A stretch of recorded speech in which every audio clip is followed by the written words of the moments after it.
सभी लोगों को नमस्कार। मैं धीरेन्द्र प्रताप गोरखपुर से। दोस्तों, मोदी सरकार ने गरीबों को 5 किलो मुफ्त राशन देने का घोषणा किया है और राशन मिल भी रहा है। इस मुफ्त राशन पर स्वर्गीय अमरीश पुरी जी का एक विचार है, उसको सुन लीजिए, उसके बाद मैं आगे की बात करता हूँ। खाने के लिए आप लोगों को अनाज मिलता रहेगा। इन लोगों से कागज पर इनके अंगूठों के निशान ले लूं ठाकुर? अभी नहीं, पहले इन लोगों को हराम की खाने की आदत पड़ने दो। हाँ, तो दोस्तों, आपने अभी अमरीश पुरी जी का विचार सुना, जिसमें अमरीश पुरी जी बोल रहे हैं कि जनता को पहले हराम का खाने की आदत डाली जाए, जनता को हराम खोर बनाया जाए।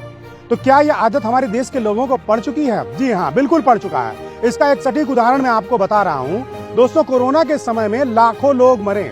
ऐसा कोई व्यक्ति नहीं है देश में जिसके परिचित में कोई मरा ना हो, कोई रिश्तेदार मरा ना हो, कोई सगा संबंधी उसका मरा ना हो। और उस दौरान ये लोग इस तरह से सोशल मीडिया पर रिएक्ट कर रहे थे जैसे कि लॉकडाउन खत्म होते ही सरकार के खिलाफ आंदोलन करेंगे, सरकार को उखाड़ करके फेंक देंगे, ये कर देंगे, वो कर देंगे। लेकिन इसी दौरान सरकार के द्वारा एक अफवाह फैलाई गई कि कोरोना के द्वारा मरने वाले लोगों को 10 लाख रुपया मुआवजा दिया जाएगा। कहीं कहीं भाजपाइयों ने इसे 40 लाख बता करके लोगों को गुमराह किया। और जैसे ही फैसले की घोषणा हुई, तमाम लोगों के अंदर से आंदोलन का जो भूत था वो खत्म हो गया। तमाम लोगों के अंदर जो सरकार का विरोध था वो खत्म हो गया। इससे साफ पता चलता है कि जनता पूरी तरह से हरामखोर हो चुकी है, जनता को मुफ्तखोरी की आदत पड़ चुकी है।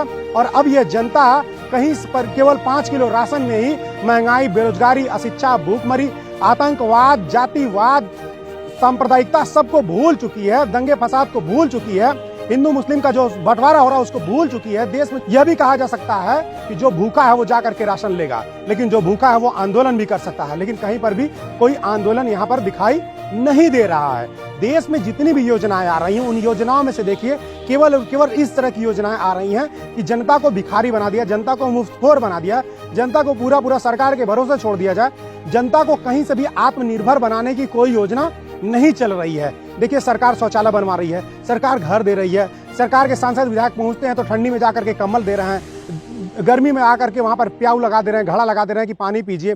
तो इस तरह की ये जो योजनाएं हैं, ये जनता को पंगु बनाने वाली है। सरकार को चाहिए कि वो जनता को रोजगार दे। सरकार को चाहिए कि शिक्षा को पूरी तरह से मुफ्त कर दिया जाए कि एक आम आदमी पढ़ सके, उच्च शिक्षा ले सके, तकनीकी शिक्षा ले सके। लेकिन शिक्षा का पूरी तरह से निजीकरण और व्यवसायीकरण कर दिया गया है, बाजारीकरण कर दिया गया है। सरकार को चाहिए चिकित्सा की सुविधाओं को पूरी तरह से मुफ्त कर दिया जाए, लेकिन सरकार क्या कर रही है? उसको नहीं मुफ्त कर रही। सरकार आपको मुफ्त में राशन दे रही है। सरकार से सीधे सीधे मुद्दे की बात करनी होगी, सरकार से सीधे सीधे रोजगार की बात करनी होगी। जो भी खास करके ग्रामीण के जो लोग हैं, वो लोग जब कोई मुफ्त की बात आती है तो टूट पड़ते हैं। उनसे मैं कहना चाहूंगा कि ये जो मुफ्त का राशन या मुफ्त का कोई भी चीज आपको दिया जा रहा है, ये बिल्कुल मुफ्त नहीं है।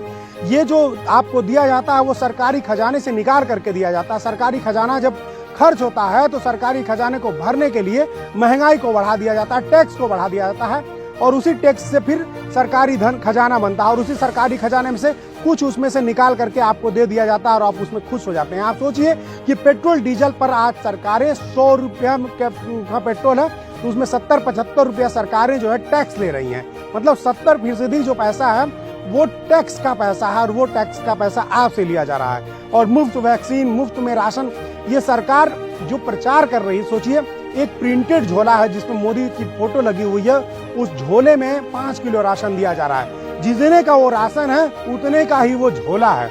यानी कि सरकार जितना आपको राशन नहीं दे रही है, उससे ज्यादा वो पैसा प्रचार में खर्च कर रही है।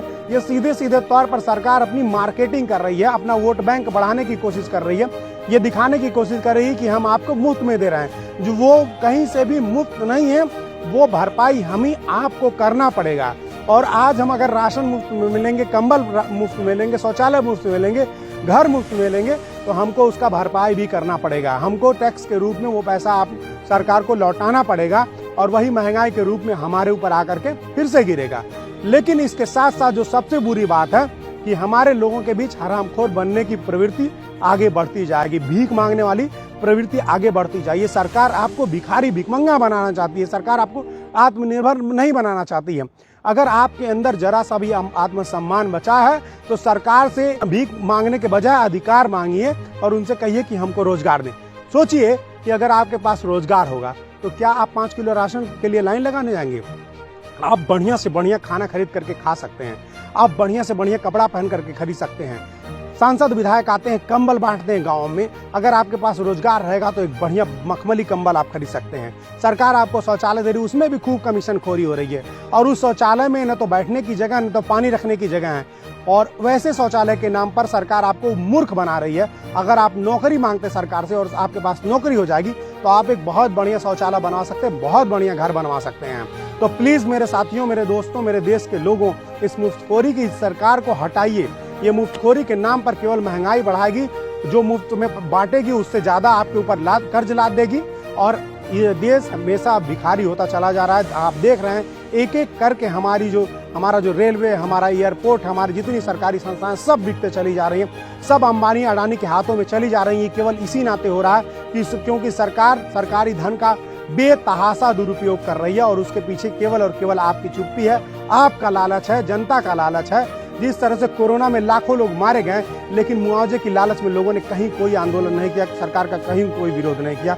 उसी तरह से आज सरकार 5 किलो राशन दे रही है, कहीं से महंगाई का कोई विरोध दिखाई नहीं दे रहा। शिक्षा व्यवस्था पूरी तरह से चौपट हो चुकी है, भ्रष्टाचार चरम पर है। आप देख लीजिए कि जितने हमारे सोशल मीडिया से लेकर के जितने लोकतंत्र को मजबूत करने वाले पत्रिकाएं हैं, उन सब पे प्रतिबंध लगाया जा रहा है। एक तरह से देश में तानाशाही लागू कर दी गई है। धरना प्रदर्शन नहीं करने दिया जा रहा है, कोई विरोध नहीं करने दिया जा रहा है। जो भी विरोध कर रहा है उसके ऊपर फर्जी मुकदमे लादे जा रहे हैं। तो ये जो हमारा लोकतंत्र है वो पूरी तरह से खतरे में है। हम देश का जो नौजवान है उसकी मानसिकता भीख मांगने की बनती चली जा रही है। हमारा जो देश का पहचान है वो खत्म होते चला जा रहा है। इन सब से हमको बचना होगा और सरकार द्वारा चली जा रही हर चाल को समझ करके उसका जवाब देना होगा। तो उठ खड़े होइए और सरकार से भीख मांगना छोड़ करके अधिकार मांगना शुरू कर दीजिए। आप सभी लोगों को धन्यवाद।